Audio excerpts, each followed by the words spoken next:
Hey everyone, my name is Nanayakkara. I'm PhD student at University of Pittsburgh, Department of Mathematics, and I'm very excited to present this work where we attempt to adapt reinforcement learning and stochastic control for critical care medicine. So recently there have been an increased interest in using RL to learn treatment strategies for ICU patients, and certainly with good reason. But as we know, in RL, goals are defined as maximization of some functional of cumulative discounted rewards, typically in expectation or some with suggested criteria.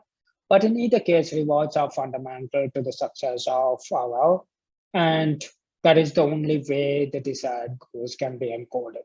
But in medicine, it's not always clear how these should be defined. In literature, sometimes we see terminal only rewards, say plus or minus one, depending on survival or death, or plus one only for survival. Once it is clinically meaningful, it is sparse, so it induces a high sample complexity.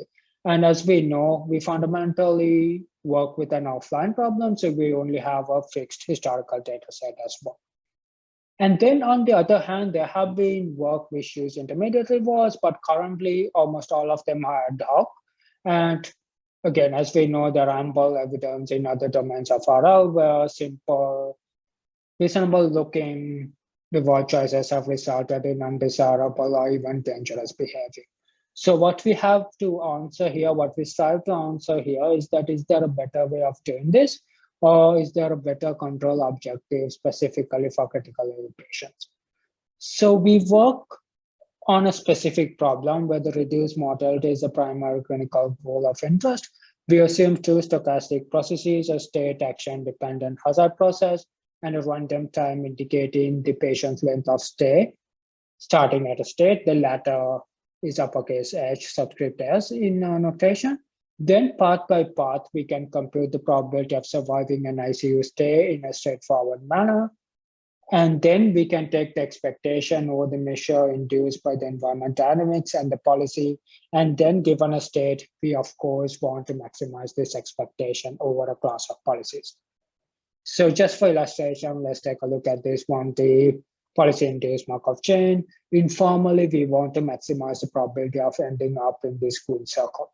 Then we can define the survival Q functions just as regular Q functions. And we can show by conditioning, for example, that these equations hold if they're non-terminal states. For terminal states, of course, we know the values to be 0 or 1. And then we want to derive fixed points theorems. And so in order to do that, we define two operators, a policy-induced operator and an optimality operator on the function space of S cross A.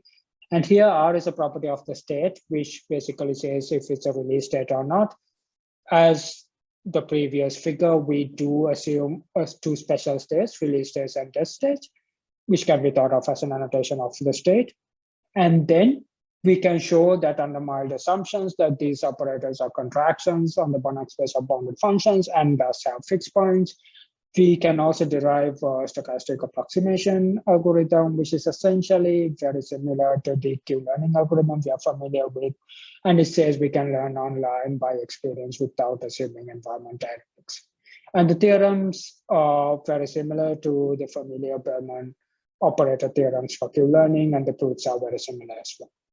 But of course, theorem 2 is only useful in the tabular setting where we have an exact representation. But however, we can take an alternate approach. We can interpret operators as the usual Bellman operators with state action dependent discount factors. So this insight allows us to use any Q-learning based algorithm by just changing the discount factor. So this slide briefly shows how this can be done. So to finish off, let me conclude by very briefly showing some results for septic patients. And I do want to emphasize that these results are preliminary, and I certainly don't claim that the learned policies are necessarily superior to clinicians by any means or even other methods at this point. And please refer the paper for more experimental details. But very briefly, we used an MLP to approximate the hazard model and use a 9-dimensional discrete action space. And we also use standard RL with plus or minus terminal only rewards, plus or minus one terminal only rewards.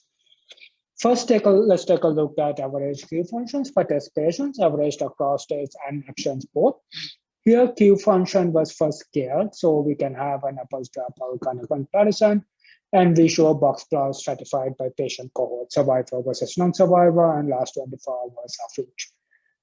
So what we can show here is that there is a clear separation between survivor and non-survivor values for FRS, which is promising.